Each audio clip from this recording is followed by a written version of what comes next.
ಕವಿ ಪರಿಚಯ.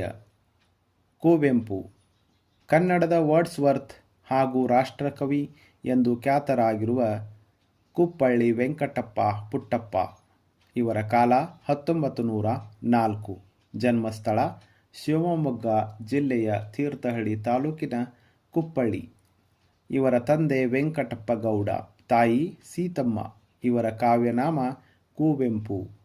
ಚಂದ್ರಮಂಚಕೆ ಬಾ ಚಕೋರಿ, ನವಿಲು, ಪಕ್ಷಿಕಾಸಿ, ಬೆರಳ್ಗೆ ಕೊರಳ್, ಶೂದ್ರ ತಪಸ್ವಿ, ಝಲಗಾರ, ರಸೋವೈಸಹ, ವಿಭೂತಿ ಪೂಜೆ, ದ್ರೌಪದಿಯ ಸಿರಿಮುಡಿ, ನನ್ನ ದೇವರು ಮತ್ತು ಇತರ ಕಥೆಗಳು, ಕಾನೂರು ಹೆಗ್ಗಡತಿ, ಮಲೆಗಳಲ್ಲಿ ಮದುಮಗಳು, ಶ್ರೀರಾಮಾಯಣ ದರ್ಶನಂ ಮೊದಲಾದ 80ಕ್ಕೂ ಹೆಚ್ಚು ಕೃತಿಗಳನ್ನು ರಚಿಸಿದ್ದಾರೆ. ಇವರಿಗೆ ಪದ್ಮಭೂಷಣ ಪ್ರಶಸ್ತಿ, ಕೇಂದ್ರ ಸಾಹಿತ್ಯ ಅಕಾಡೆಮಿ ಪ್ರಶಸ್ತಿ, ಜ್ಞಾನಪೀಠ ಪ್ರಶಸ್ತಿ, ಪಂಪ ಹಾಗೂ ಕರ್ನಾಟಕ ರತ್ನ ಪ್ರಶಸ್ತಿಗಳು ದೊರೆತಿವೆ.